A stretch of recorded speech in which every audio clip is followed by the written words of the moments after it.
ಸ್ನೇಹಿತರೆ ನಮಸ್ಕಾರ. ಸನಾತನ ಧರ್ಮ ಉವಾಚ ಯೂಟ್ಯೂಬ್ ಚಾನೆಲ್ಗೆ ಸುಸ್ವಾಗತ. ಈ ವಿಡಿಯೋದಲ್ಲಿ ಭಗವದ್ಗೀತೆ ಅಧ್ಯಾಯ 17 ಶ್ರದ್ಧಾತ್ರಯ ವಿಭಾಗ ಯೋಗ ಶ್ರದ್ಧೆಯ ಪ್ರಭೇದಗಳಲ್ಲಿ ಶ್ಲೋಕ 16, 17, 18, 19 ಮತ್ತು 20ರ ಅನುವಾದ ಮತ್ತು ಭಾವಾರ್ಥದ ಬಗ್ಗೆ ತಿಳಿದುಕೊಳ್ಳೋಣ. ಶ್ಲೋಕ 16. ಮನಃ ಪ್ರಸಾದಃ ಸೌಮ್ಯತ್ವಂ ಮೌನಮಾತ್ಮ ವಿನಿಗ್ರಹಃ ಭಾವ ಸಂಶುದ್ಧಿರಿತ್ಯೇತತ್ ತಪೋಮಾನಸಮುಚ್ಯತೆ. ಇದರ ಅನುವಾದ: ಮನಸ್ಸಿನ ಪ್ರಸಾದತೆ, ಸರಳತೆ, ಮೌನ, ಆತ್ಮ ಸಂಯಮ ಮತ್ತು ಅಸ್ತಿತ್ವದ ಶುದ್ಧಿ ಇವು ಮನಸ್ಸಿನ ತಪಸ್ಸು. ಇದರ ಭಾವಾರ್ಥ: ಇಂದ್ರಿಯಗಳ ಭೋಗದಿಂದ ದೂರವಿರುವುದೇ ಮನಸ್ಸಿಗೆ ವಿಧಿತವಾದಂತಹ ತಪಸ್ಸು. ಯಾವಾಗಲೂ ಇತರರಿಗೆ ಒಳಿತನ್ನು ಮಾಡುವಂತೆಯೇ ಯೋಚಿಸಲು ಮನಸ್ಸಿಗೆ ಶಿಕ್ಷಣದ ತರಬೇತಿಯನ್ನು ಕೊಡಬೇಕು. ಮನಸ್ಸಿಗೆ ಅತ್ಯುತ್ತಮ ಶಿಕ್ಷಣವೆಂದರೆ ವಿಚಾರ ಗಾಂಭೀರ್ಯ.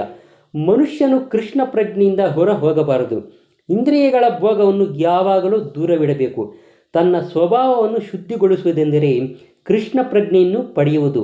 ಇಂದ್ರಿಯಗಳ ಭೋಗದ ಯೋಚನೆಗಳಿಂದ ಮನಸ್ಸನ್ನು ದೂರ ಇಡುವುದರಿಂದಲೇ ಮನಸ್ಸಿನ ತೃಪ್ತಿಯನ್ನು ಪಡೆಯಬಹುದು. ಇಂದ್ರಿಯಗಳ ಸುಖವನ್ನು ಕುರಿತು ಯೋಚಿಸಿದಷ್ಟು ಕೂಡ ಮನಸ್ಸಿಗೆ ಅತೃಪ್ತಿಯೇ ಉಂಟಾಗುತ್ತದೆ. ಈ ಕಲಿಯುಗದಲ್ಲಿ ನಾವು ಇಂದ್ರಿಯಗಳ ಸುಖದ ಬೇರೆ ಬೇರೆ ಭಾಗಗಳಲ್ಲಿ ಅನಗತ್ಯವಾಗಿ ಮನಸ್ಸನ್ನು ತೊಡಗಿಸುತ್ತೇವೆ. ಆದ್ದರಿಂದಲೇ ಮನಸ್ಸು ತೃಪ್ತಿ ಹೊಂದಲು ಅವಕಾಶವೇ ಇರುವುದಿಲ್ಲ. ಅತ್ಯುತ್ತಮ ಮಾರ್ಗವೆಂದರೆ ವೈದಿಕ ಸಾಹಿತ್ಯಕ್ಕೆ ಮನಸ್ಸನ್ನು ತಿರುಗಿಸುವುದು.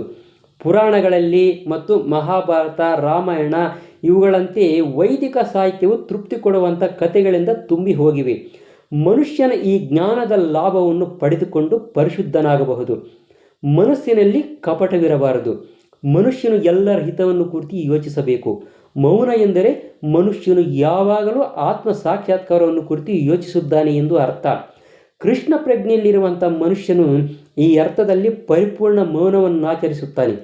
ಮನಸ್ಸಿನ ನಿಯಂತ್ರಣ ಎಂದರೆ ಮನಸ್ಸನ್ನು ಇಂದ್ರಿಯಗಳ ಸುಖದಿಂದ ಬಿಡಿಸುವುದು ಅಂತ ಅರ್ಥ. ಮನುಷ್ಯನು ತನ್ನ ವ್ಯವಹಾರಗಳಲ್ಲಿ ನೇರವಾಗಿ ಇರಬೇಕು ಮತ್ತು ಈ ರೀತಿಯಲ್ಲಿ ತನ್ನ ಬದುಕನ್ನು ಶುದ್ಧಗೊಳಿಸಿಕೊಳ್ಳಬೇಕು. ಈ ಗುಣಗಳೆಲ್ಲವೂ ಸೇರಿ ಮನಸ್ಸಿನ ತಪಸ್ಸು ಅಂತ ಕರೆಯುತ್ತಾರೆ. ಶ್ಲೋಕ 17. ಶ್ರದ್ಧಯಾ ಪರಯಾ ತಪ್ತಂ ತಪಸ್ತತ್ರಿವಿಧಂ ನರೈಃ ಅಫಲಾಕಾಂಕ್ಷಾಭಿರ್ಯುಕ್ತೈಃ ಸಾತ್ವಿಕಂ ಪರಿಚಕ್ಷತೆ. ಇದರ ಅನುವಾದ: ಪ್ರತಿಯೊಬ್ಬ ಮನುಷ್ಯನು ಐಹಿಕ ಲಾಭವನ್ನು ನಿರೀಕ್ಷಿಸದೆ ಪರಮ ಪ್ರಭುವಿಗಾಗಿಯೇ ಕೆಲಸ ಮಾಡುತ್ತಾ ದಿವ್ಯ ಶ್ರದ್ಧೆಯಿಂದ ಆಚರಿಸುವಂತಹ ಈ ತ್ರಿವಿಧ ತಪಸ್ಸಿಗೆ ಸಾತ್ವಿಕ ತಪಸ್ಸು ಎಂದು ಹೆಸರು. ಶ್ಲೋಕ 18. ಸತ್ಕಾರ ಮಾನ ಪೂಜಾರ್ಥಂ ತಪೋದಂಬೇನ ಚೈವ ಯತ್ ಕ್ರಿಯತೆ ತದಿಹ ಪ್ರೋಕ್ತಂ ರಾಜಸಂ ಚಲಮಧ್ರುವಂ. ಇದರ ಅನುವಾದ: ಜಂಬಕ್ಕಾಗಿ ಮತ್ತು ಗೌರವ ಪೂಜೆಗಳನ್ನು ಪಡೆಯುವುದಕ್ಕಾಗಿ ಮಾಡುವ ತಪಸ್ಸು ರಾಜಸಿಕ ಎಂದು ಹೇಳುತ್ತಾರೆ. ಇದು ಸ್ಥಿರವೂ ಅಲ್ಲ, ಶಾಶ್ವತವೂ ಅಲ್ಲ.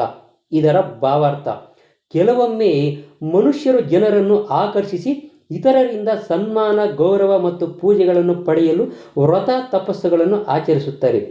ರಾಜಸ ಸ್ವಭಾವದವರು ತಮ್ಮ ಕೆಳಗಿನವರು ತಮ್ಮನ್ನು ಪೂಜಿಸಲು, ಕಾಲು ತೊಳೆಯಲು ಮತ್ತು ಧನವನ್ನು ಅರ್ಪಿಸಲು ಅವಕಾಶವನ್ನು ಕೊಡುತ್ತಾರೆ. ತಪಸ್ಸಿನ ಆಚರಣೆಯಿಂದ ಹೀಗೆ ಕೃತಕವಾಗಿ ಮಾಡಿದ ಏರ್ಪಾಡುಗಳನ್ನು ರಾಜಸ ಎಂದು ಭಾವಿಸಲಾಗುತ್ತದೆ. ಇವುಗಳ ಪರಿಣಾಮಗಳು ಸ್ವಲ್ಪ ಕಾಲದವು. ಇವನ್ನು ಸ್ವಲ್ಪ ಕಾಲ ಮುಂದುವರಿಸಬಹುದು, ಆದರೆ ಅವು ಶಾಶ್ವತವಾಗಿ ಉಳಿಯುವುದಿಲ್ಲ. ಶ್ಲೋಕ 19. ಮೂಢಗ್ರಾಹೇಣಾತ್ಮನೋ ಯತ್ ಪೀಡಯಾ ಕ್ರಿಯತೆ ತಪಃ ಪರಸ್ಯೋತ್ಸಾದನಾರ್ಥಂ ವಾ ತತ್ತಾಮಸಮುದಾಹೃತಂ. ಇದರ ಅನುವಾದ: ಮೂರ್ಖತನದಿಂದ ತನ್ನನ್ನೇ ಹಿಂಸೆ ಮಾಡಿಕೊಂಡು ಅಥವಾ ಇತರರನ್ನು ನಾಶ ಮಾಡಲು ಅಥವಾ ಅವರಿಗೆ ತೊಂದರೆ ಮಾಡಲು ಮಾಡುವ ತಪಸ್ಸು ತಾಮಸ ತಪಸ್ಸು ಎಂದು ಹೇಳಲಾಗುತ್ತದೆ. ಇದರ ಭಾವಾರ್ಥ: ಹಿರಣ್ಯಕಶಿಪು ಅಮರನಾಗಲು ಮತ್ತು ದೇವತೆಗಳನ್ನು ಕೊಲ್ಲುವ ಕಾರಣಕ್ಕಾಗಿ ಕಠಿಣವಾದ ತಪಸ್ಸನ್ನು ಮಾಡಿದನು. ಈ ರೀತಿಯಲ್ಲಿ ಅಸುರರು ಮೂರ್ಖ ತಪಸ್ಸನ್ನು ಮಾಡಿದಂಥ ಎಷ್ಟೋ ನಿದರ್ಶನಗಳು ಇದ್ದಾವೆ. ಹಿರಣ್ಯಕಶಿಪು ಇಂತಹ ವರಗಳಿಗಾಗಿಯೇ ಬ್ರಹ್ಮನನ್ನು ಬೇಡಿದನು. ಆದರೆ ಕಟ್ಟಕಡೆಗೆ ದೇವೋತ್ತಮ ಪರಮಪುರುಷನು ಅವನನ್ನು ಕೊಂದನು. ಅಸಾಧ್ಯವಾದದಕ್ಕಾಗಿ ತಪಸ್ಸನ್ನು ಮಾಡೋದು ನಿಶ್ಚಯವಾಗಿಯೂ ತಾಮಸ ಗುಣಕ್ಕೆ ಸೇರಿದ್ದು. ಶ್ಲೋಕ 20. ದಾತವ್ಯಮಿತಿ ಯದ್ದಾನಂ ದೀಯತೇನುಪಕಾರಿಣಿ ದೇಶೇ ಕಾಲೇ ಚ ಪಾತ್ರೇ ಚ ತದ್ದಾನಂ ಸಾತ್ವಿಕಂ ಸ್ಮೃತಂ. ಇದರ ಅನುವಾದ: ಪ್ರತಿಫಲದ ನಿರೀಕ್ಷಣೆ ಇಲ್ಲದೆ ಯೋಗ್ಯನಾದವನಿಗೆ ಸರಿಯಾದ ಕಾಲ ಮತ್ತು ದೇಶಗಳಲ್ಲಿ ಕರ್ತವ್ಯವೆಂದು ಮಾಡಿದ ದಾನವು ಸಾತ್ವಿಕವಾದದ್ದು. ಇದರ ಭಾವಾರ್ಥ: ವೇದ ಸಾಹಿತ್ಯದಲ್ಲಿ ಆಧ್ಯಾತ್ಮಿಕ ಚಟುವಟಿಕೆಗಳಲ್ಲಿ ತೊಡಗಿದವನಿಗೆ ದಾನವನ್ನು ಕೊಡುವುದು ಯೋಗ್ಯ ಎಂದು ಹೇಳಲಾಗಿದೆ. ವಿವೇಚನೆ ಇಲ್ಲದೆ ದಾನ ಮಾಡಲು ಹೇಳಿಲ್ಲ. ಆಧ್ಯಾತ್ಮಿಕ ಪರಿಪೂರ್ಣತೆಯನ್ನು ಯಾವಾಗಲೂ ಪರಿಗಣಿಸಬೇಕು.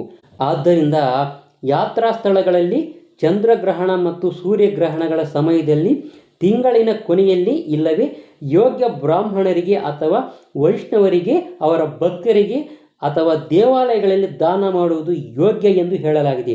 ಇಂತಹ ದಾನಗಳನ್ನು ಪ್ರತಿಫಲಾಪೇಕ್ಷೆ ಇಲ್ಲದೆ ಕೊಡಬೇಕು. ಬಡವರಿಗೆ ಕೆಲವೊಮ್ಮೆ ಅನುಕಂಪದಿಂದ ದಾನವನ್ನು ಕೊಡುವುದುಂಟು. ಅವನು ಬಡವನಾದರೂ ಕೂಡ ಆ ದಾನವನ್ನು ಸ್ವೀಕರಿಸುವುದಕ್ಕೆ ಅವನು ಯೋಗ್ಯವಾದ ಅರ್ಹತೆ ಪಡೆದಿದ್ದಾನೆಯೇ ಇಲ್ಲವೇ ಎಂದು ಯೋಚಿಸಬೇಕು. ಇಲ್ಲದಿದ್ದರೆ ಅದು ಆಧ್ಯಾತ್ಮಿಕ ಮುನ್ನಡೆ ಆಗುವುದಿಲ್ಲ.